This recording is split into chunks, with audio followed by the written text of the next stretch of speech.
What is up, farming family? How y'all doing today? Today, we're checking out, you already know, y'all seen the title. I shouldn't even have to say it, but I was listening to What's Poppin' by Jack Harlow the other day, and I decided to freestyle, and I made a 4 little line freestyle, and then I quit because I knew it sounded horrible.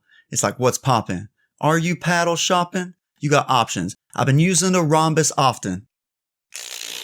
Yeah, I know. Leave a comment down below if you thought that was corny. If you want more of it, I can gladly not do it. Either way, it was rough. But today, we're going to be checking out the R3 Pulsar. This is their thermoform foamed edge version of it. You're going to see how I feel about it and see why I use the paddle, so stay tuned for that. You also see what my brother thinks of the paddle. But I have a code right here that's going to get you $20 off when you're at checkout. So if you're interested in the paddle, don't forget to use that. And I will get, a kickback from that if you do use that. So I want you guys to be aware of it. But let's get into this review. This paddle is thermoformed with foam edges, and it is also a unibody designed paddle. I checked. The paddle length is 16.5 inches. The face width is 7.5 inches. The grip length is 5.5 inches for two-hand backhands, because that's becoming more popular at the pro level and at the amateur level. The grip circumference is 4.125 inches, and it's an octagon shape.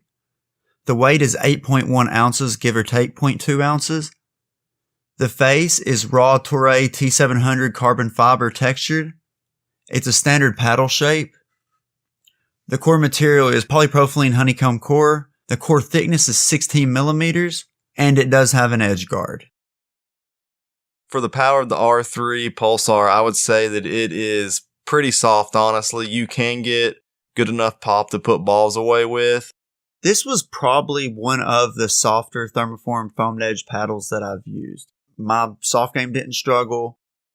I didn't even have hard times with drives. Obviously, the drives are not going to be as strong with this as they are with a Legacy or just some, 14 millimeter raw carbon fiber thermoform paddles.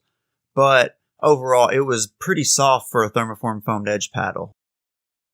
So for me personally, I really feel like this is a control paddle.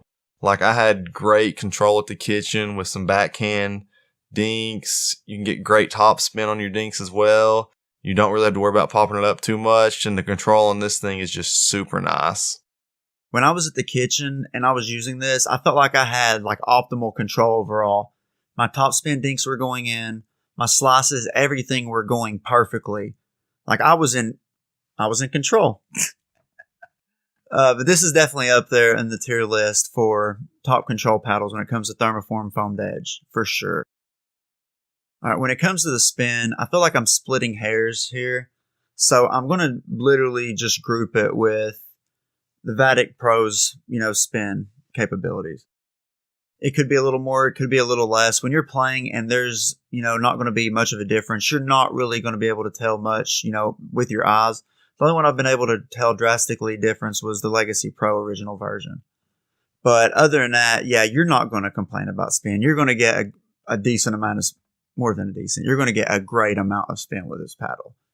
People are going to be like, dude, that ball had spin on it. I hear that all the time when I'm using the thermoform foamed edge paddles. So get ready for that. So not to sound like a broken record, but this paddle has similar feeling spin to most thermoform foam edge carbon fiber paddles. It's pretty balanced, but there's going to be obviously more weight in the head due to the polypropylene honeycomb core. But that's almost identical with all the other thermoform foamed edge paddles.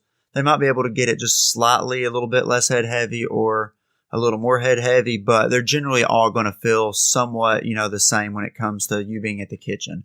So if you have really small wrist or hurt arm or anything like that and you can't really get, much around on it or move too quickly, I would probably choose something that's not thermoformed or foamed edge that'd be a little bit lighter and quicker on you.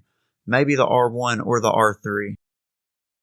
In terms of durability, this thing is a unibody designed paddle, so I don't think you're going to have any problems at all in terms of it snapping or anything like that.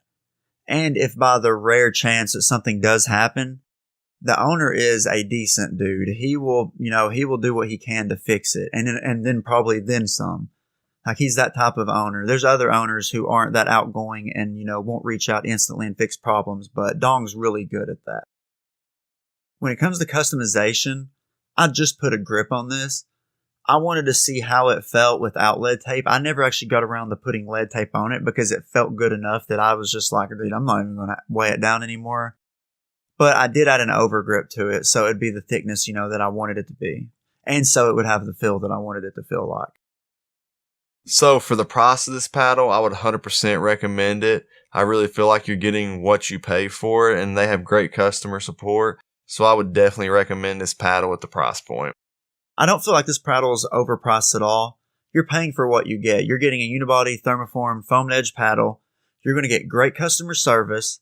You're going to get great spin, great control. You're going to get enough power. Like, it ticks all the boxes of what you would want in a paddle. So I don't think you're going to be very upset once you spend the money and you get the paddle in the mail. I feel like you'll get it and you'll instantly be like, dude, this thing feels amazing. But yeah, this has been my review of the Ronbus R3 Pulsar. If you can't tell, I am loving it. This is definitely one of my main paddles right now. If I'm going to a tournament, I'm going to grab the R3 Pulsar and take it for sure. I have grown very, very close to that paddle. Like, after I get done testing paddles and stuff, I always tend to migrate back to it. The Vatic Flash, the Legacy Pro, or the Bread and Butter Filth. Like, those are the four that I tend to go between. But right now, the R3 Pulsar is the main one. Straight up. But I hope you enjoyed this review. If you did, smack that like button. It helps me and it helps my channel grow. And I really appreciate it. And I'm going to keep giving y'all, honest opinions on these paddles. If there's stuff I don't like about it, y'all are going to know about it. The companies might not like it, but hey, I'm here for you all, not for them. But until next time, stay safe. Have a good day. Drink plenty of water. Peace, y'all.